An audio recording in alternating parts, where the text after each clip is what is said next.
Hello and welcome to Week 3 of the After Hours Gaming League. This is the StarCraft 2 match between BlackBerry and Cerner.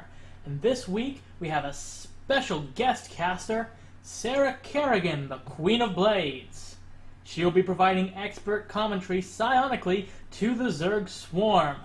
I'm Asal, and I'll do my best to translate it for all you Terrans out there who haven't been infested yet. Don't worry, we'll get to you as soon as we can. I better not show a loading screen because, boy, those borders are intimidating. So shiny. And the portraits, too. I do know that if the portraits battled, the win would be very obvious. Let's just hope they don't get around to making those units in-game. I'll leave you in suspense as to what that is. But now we are in-game, and starting down in the bottom left-hand corner, we have for Team BlackBerry, the Blue Terran, Gardener. And up in the top right corner, for Team Cerner, we have our red Protoss player, ElementCy. And we have the wrong player name on the overlay. Don't worry, that'll be fixed next game, when hopefully Mob actually does come up to bat. BB Gardener, a little different BB Mob, but hopefully we'll still get some excellent results.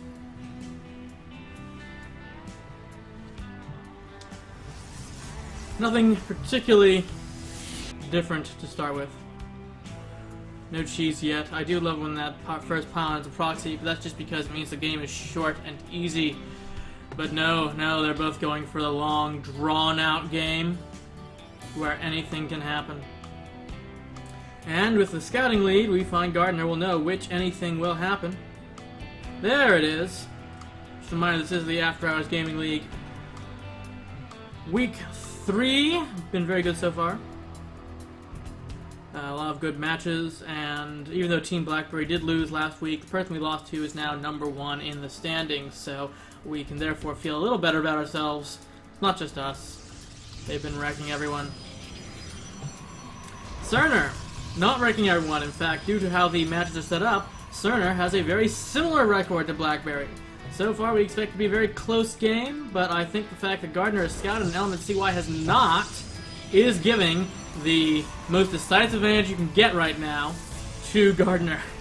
And I'm pretty sure you saw gas timings, no expand, gate core opening, pretty easy to guess. And what's this? He's even blocking the attempt at the Nexus. Unless there's some really strong early pressure coming out of ElementCy here, I think that Gardener will have the economic lead later in the game with that cute little engineering blade block. And a Reaper follow-up. Fortunately, this was gate core opening. He'll easily have the Stalker out in time to prevent that Reaper from doing any serious damage. Just more scouting, and of course, the annoying harass is going to really slow down how quickly he can get rid of that engineering bay. Second gateway. Interesting. It might be that ElementCy will try and one-base it, since he can't take his expansion. Always love to see a good one-base. But it's very rare these days, and the Stalker not coming out, not chrono boosted quite yet. There's the Reaper going in. Looks like that Stalker is a bit late, and he's going to be able to get some probe kills in first. There's one. Zealot's not coming back, but I'm not sure how much he'll do. Oh, worker pull. Interesting. And Reaper getting out of there very conservatively, just doesn't want to engage. And there's the Zealot tanking for a bit. That'll easily last until the Stalker's out. But, I don't know, the workers could have just stayed mining, instead pulling them all. We'll see how quickly he gets his gas back up to full. Pulling all those workers, detrimental to your gas count if you're not paying attention. And with double gas, I'm sure he has some plan that he needs all that gas for. Whatever it is, Gardener is intent to scout it, gets the Reaper in for another peek, gets back out again.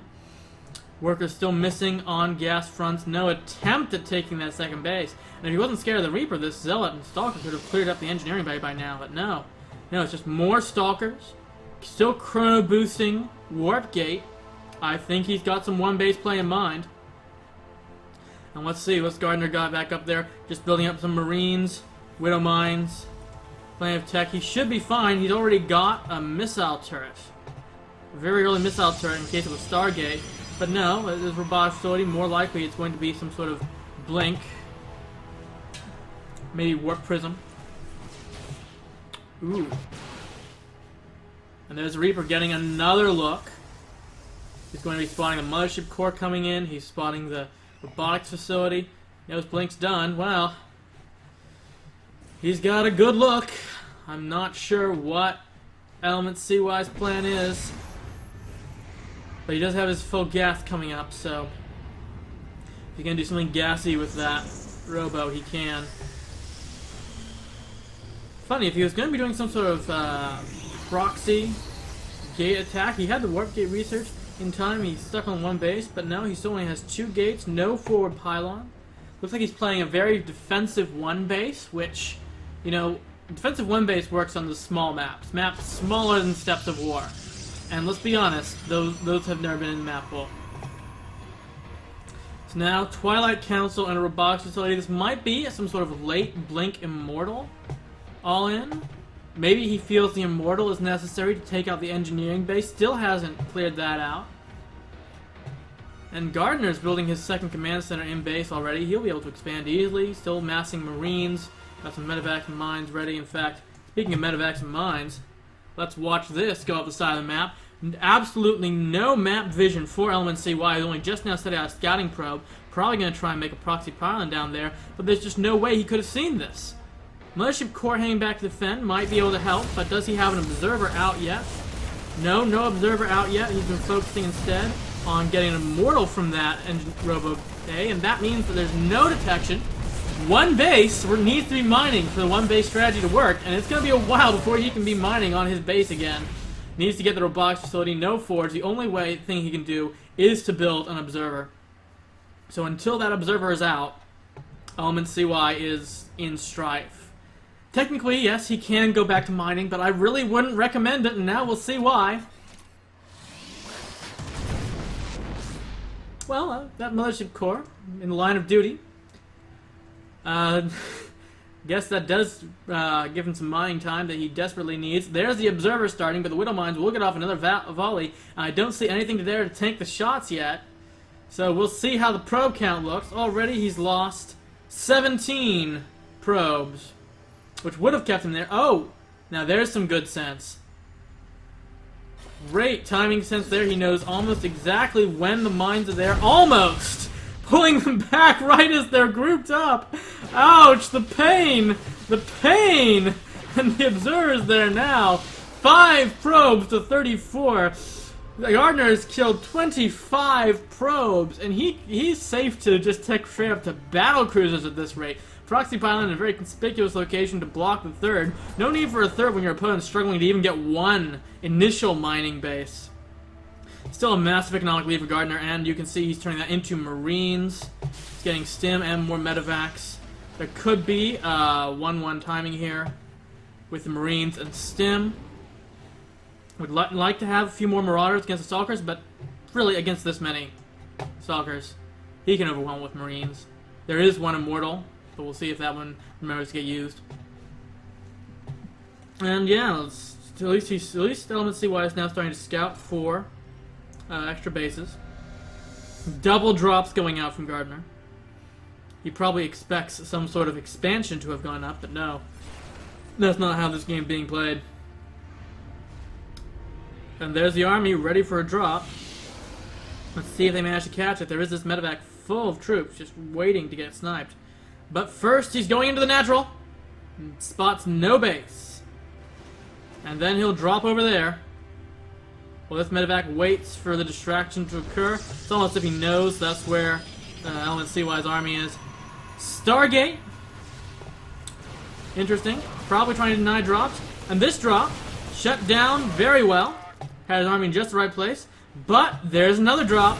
And what do? They get in, they get the mothership core before it casts photon overcharge. And they get out. Interesting choice, just sniping the mothership core, getting a bit of probes. Most importantly, seeing how barren that mineral line is, the lack of an expansion. And let's see here, Stalkers. They don't have blink, they don't have upgrades. What will they do? Well, he's moved out all his troops. Can these two stalkers get the worker kills he needs to turn this around? That would be 50 worker kills. Two stalkers, 25 worker kills apiece. Can they do it? No. No, they're attacking the command center until the reinforcements and the army comes back. That's shut down hard. I wonder if he'll hunt for the proxy pylon or just push forward. Just such an economic lead here. Income is 13k to 2.500. Or 1300 to 2.500. Very dramatically in favor of the Terran player. And really, that's the one thing that the borders tend to signify. The higher up and ladder you are, really, the better your macro. I've seen a lot of higher up level players who just don't have any good strategic sense, but they can macro well and they can micro well, so they can win enough of their games to get into high leagues, as long as the opponent doesn't do anything fancy. And now let's see why. Not being that fancy. Oop, terrible positioning there. Marines going right up on them. And yeah, he's taking that fight. GG is called. And there's the victory for Gardner. Decisive start, pulling the lead to BlackBerry 1-0, with the next game being another TVP, Prof. Frink versus Encrypted.